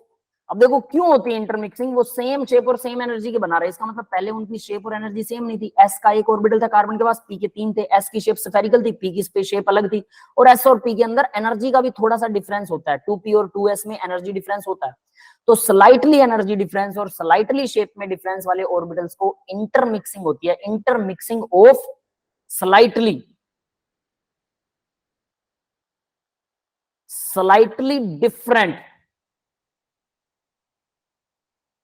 different shape, slightly different shape। भाई ये याद रख लेना, आपको अभी याद हो जानी चाहिए definition. Shape and energy, energy orbitals, orbitals to form, intermix होते हैं अलग अलग एनर्जी की शेप और एनर्जी वाले orbital to form same shape, shape same हो जाएगी एंड एनर्जी भी सबकी सेम हो जाएगी। ऑर्बिटल इन एन एटम, ये बहुत इंपॉर्टेंट है बेटा, इन एन एटम। ये एन वर्ड को मैं अंडरलाइन भी कर रहा हूं। इन एन, अकेले एक ही एटम में, एक एटम होना चाहिए, ओनली वन एटम, ठीक है, नॉट एटम्स। एक ही एटम के ऑर्बिटल होते हैं जो ऐसा करते हैं। आप यूं मत समझना दोनों अलग अलग एटम से। Orbital in an atom is called hybridisation. Yes, समझ में आ गया सबको? यस सर, आ गया सर। हर एटम में होता है ऐसा सर, बॉन्डिंग से पहले? देखो बेटा, उसके बारे में बात करेंगे, किन एटम्स में होता है किन में नहीं होता। वीबीटी में जितने भी स्ट्रक्चर किए, जो आपका वो होता है ना सेंट्रल एटम, जो सेंटर में होता है जिसके चारों तरफ बाकी के एटम जुड़ते हैं, वो करता है अकेला हाइब्रिडाइजेशन, क्योंकि उसको एडजस्ट करने होते हैं अपने ऑर्बिटल दूसरे बाहर से आने वाले एटम्स के लिए। उनको उसको स्पेस बनाना होता है, सही तरह से मैनेज करना होता है। जैसे हमारे घर में मेहमान आते हैं तो हम क्या करते हैं, बेड या सोफा या कुर्सी उसको अच्छे से मैनेज कर देते हैं ना, कि यार मेहमान आने वाले हैं, सब कुछ ठीक कर दो, है ना। आपने देखा होगा हमारी मदर्स जो है वो एक्टिव हो जाती हैं, फिर प्रो एक्टिव बन जाती हैं। वो आलू की अच्छा, सब्जी खाना लाओ, बनाती हैं। पनीर लेके आओ, ये लेके आओ, वो लेके आओ, है ना, लाइक दैट। ये भाई साहब भी पनीर की सब्जी बना रहे और हैं सर क्योंकि अगर मेहमान आ कुछ रहा है गलत इसलिए। करता तो सर डांट पड़ती है। क्या? अगर सर बीच में कुछ गलत करते तो सर डांट पड़ती है ना, तो वही सर सब सर सर उनको सर मैनेज सर करते हैं, है ना। पेरेंट्स मतलब मम्मी एकदम एक्टिव हो, प्रो प्लेयर बन जाते हैं, फिर वो सब साफ सुथरा होना चाहिए, सब अच्छा दिखना चाहिए, कोई मेहमान आ रहा है घर पे, लाइक दैट। तो वो वैसी ही फीलिंग यहाँ वीबीटी देती है। वीबीटी के अंदर वो एटम जिसके पास जुड़ रहे हैं, जो दूसरे एटम बाहर से आ रहे हैं, उनके लिए ये जगह बनाता है, सारी साफ सफाइयां करता है, सबको इंटरमिक्स करता है, सबको बराबर देता है सारा स्पेस। इसी को बोलते हैं हाइब्रिडाइजेशन। क्लियर है सबको? है। यस सर, क्लियर है ना। Yes, sir. तो ये होती है भी हाइब्रिडाइजेशन। अब हाइब्रिडाइजेशन कैसे कैसे किस किस में होती है, तो अब हम फिर से वही शुरू करते हैं वीबीटी वाले स्ट्रक्चर जो बड़े आराम से आप लोग कर सकते हो। तो सबसे पहले हम शुरुआत करते हैं, मान लीजिए फर्स्ट CH4 से, ठीक है, CH4। अब देखिए कार्बन है, एटॉमिक नंबर कितना है 6 है, electronic configuration 1s2 2s2 2p6। Yes clear है, 2p6 होता है नहीं, 2p कितना हो गया 6 होता है ना, 4 और 2 6, ठीक है। अब जरा एक्साइटेड स्टेट में इलेक्ट्रॉनिक कॉन्फ़िगरेशन लिखेंगे, यहीं से आपको हाइब्रिडाइजेशन का पता लगेगा। 1s2 2s 2px 2py और 2pz, ठीक है। अब इनमें क्या करेंगे, पहले p में 2 थे, अब एक s वाला इधर आ गया, क्लियर है। तो 4 हाइड्रोजन डायरेक्टली अब जुड़ जाएंगे, यहां पर तो डायरेक्टली 4 हाइड्रोजन जुड़ने वाले हैं।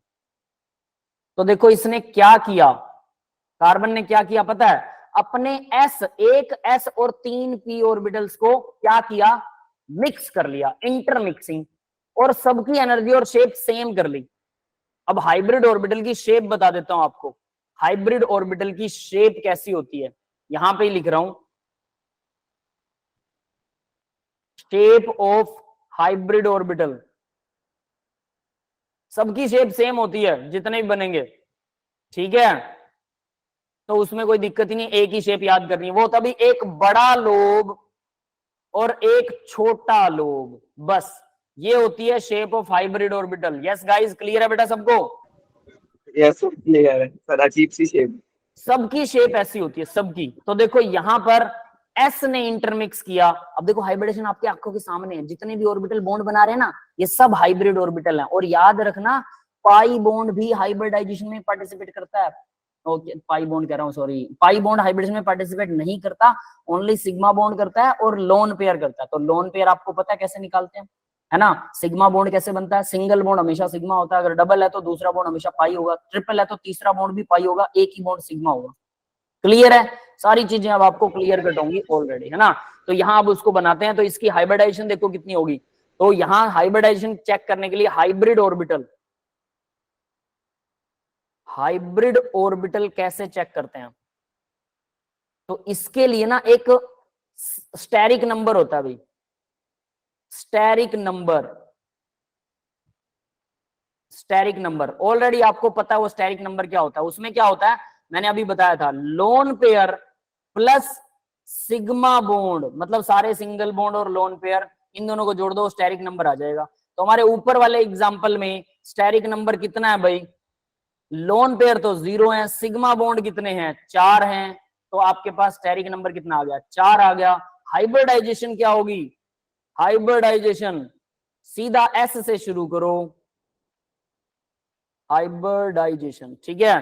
तो देखो भाई S से शुरू करो और P और D और जितने भी आ रहे हैं, तो S का एक टोटल 4 ऑर्बिटल पूरे करने हैं, इस 4 का मतलब 4 ऑर्बिटल पूरे करने हैं। S P में 3 होते हैं, sp3, that will be the hybridisation of the CH4 molecule. Yes guys clear है सबको, बिल्कुल सिंपल है,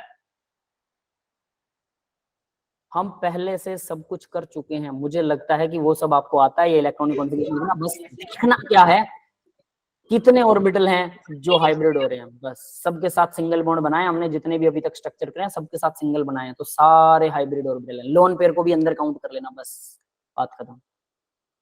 क्लियर है सबको? Yes sir. यही होता है स्टेरिक नंबर, तो हाइब्रिड ऑर्बिटल आगे भी सीधा सीधा। अब इसमें ना हाइब्रिड ऑर्बिटल में एक और चीज होती है, परसेंट करेक्टर। परसेंट करेक्टर कितना किसका है, परसेंट करेक्टर, ये परसेंट करेक्टर क्या बला होती है, तो ये देखिए जरा क्या होगा, sp3 के अंदर टोटल ऑर्बिटल कितने हैं 4 हैं, 4 है ना। Yes sir.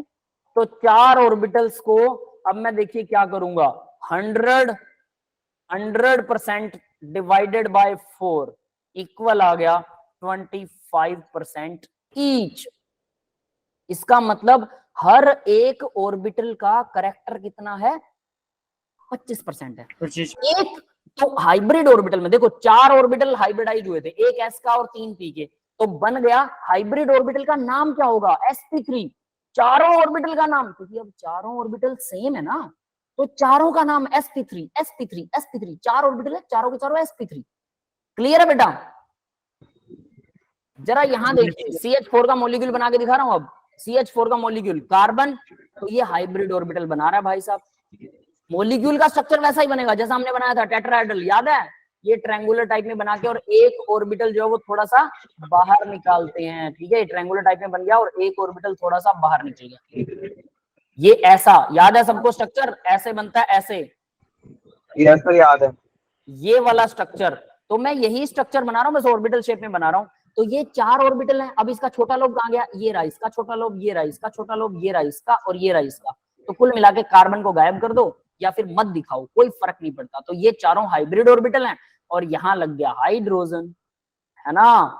ये हाइड्रोजन लग गया, यहाँ भी हाइड्रोजन लग गया, यहाँ भी हाइड्रोजन लग गया। हाइड्रोजन में तो s ऑर्बिटल होता है, तो s तो सीधा सीधा सिग्मा बॉन्ड ही बनाएगा, 4 सिग्मा बॉन्ड हो गए, दैट्स इट। तो ये अब आपके पास में एक छोटा लोब एक बड़ा लोब। तो इस ऑर्बिटल का क्या नाम है? sp3। इस ऑर्बिटल का नाम समझ में आ गया सबको? sp3। इसका क्या नाम है? sp3। इसका नाम क्या है? सारे सेम एनर्जी है, सेम शेप है, तो सबका नाम भी तो सेम होगा। सारे जुड़वा तिड़वा चुड़वा है, ये समझ में आ गया? Yes sir. 4 इकट्ठे सेम है, सबका नाम sp3 है। तो हम जो हाइब्रिडाइजेशन निकालते हैं वही सबका नाम होता है। अब हर ऑर्बिटल में करेक्टर क्या है? ईच 25%। मतलब इसमें, इस ऑर्बिटल में, ये वाला जो ऑर्बिटल है इसमें s का करेक्टर कितना है? इस ऑर्बिटल में s का करेक्टर है 25% और p का करेक्टर कितना है? 3 p है ना इसमें, तो 75% होगा। तीनों का 25-25-25। क्लियर है? इसमें भी s का करेक्टर, ये भी sp3 है, इसमें s का करेक्टर 25% और इसमें p का करेक्टर, p का इसमें भी 75%। तो हर ऑर्बिटल में s का करेक्टर 25 और p का करेक्टर 75% होगा। ये परसेंट करेक्टर निकालने का तरीका है। यस गाइस, क्लियर है सभी को? Yes sir. अब ये सारा काम आपको, जितने भी हमने वेस्पर थ्योरी में स्ट्रक्चर किए हैं, सब में यही देखना है, सब में। तो मैं उसमें से कुछ स्ट्रक्चर अब आपको बना के दिखा देता हूँ और फिर सब में आपको वो चेक करने का तरीका बता देता हूँ। बॉन्ड एंगल वही रहेगा, याद रख लेना, बॉन्ड एंगल वही रहने वाला है। 100 कितना था इसका? 9 डिग्री 28 मिनट, 109 डिग्री 28 मिनट, है ना? 119 था।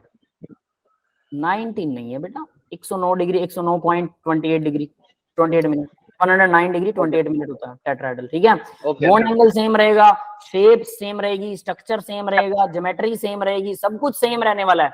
बस क्या बदलेगा? एक हाइब्रिडाइजेशन और s और p करेक्टर आपको निकालना आना चाहिए। तो हाइब्रिडाइजेशन, सर, हाँ बेटा, सर मैथ की क्लास हाँ बस बेटा मैं एंड कर रहा हूँ, बस एंड कर रहा हूँ। तो हाइब्रिडाइजेशन और स्ट्रक्चर आपको पता होना चाहिए, दैट्स इट। तो हाइब्रिडाइजेशन और s और p करेक्टर आपको पता होना चाहिए। सारे ऑर्बिटल्स का आप खुद निकाल के चेक करोगे। That's all for the today's lecture guys. तो मैं इसको यहाँ एंड कर रहा हूँ। अगले लेक्चर में हम फिर से कुछ एक स्ट्रक्चर्स को मैं डिफाइन करूंगा आपके साथ में और उसके ऊपर डिस्कशन करेंगे। लेकिन फिलहाल आपको खुद इसकी प्रैक्टिस करके देखनी है कि सारों की हाइब्रिडेशन निकाल सकते हो कि नहीं निकाल सकते। स्ट्रक्चर वही रहेंगे, वो स्ट्रक्चर कम से कम याद रखना, जितना करवाया उतना याद रखना। और वेस्पर थ्योरी वाले स्ट्रक्चर सबको याद होने चाहिए। अब अगर वो नहीं आए तो हाइब्रिडाइजेशन तो समझ में आएगा ही नहीं। ये अब आपको समझ में आ गया होगा। क्लियर है? Yes sir.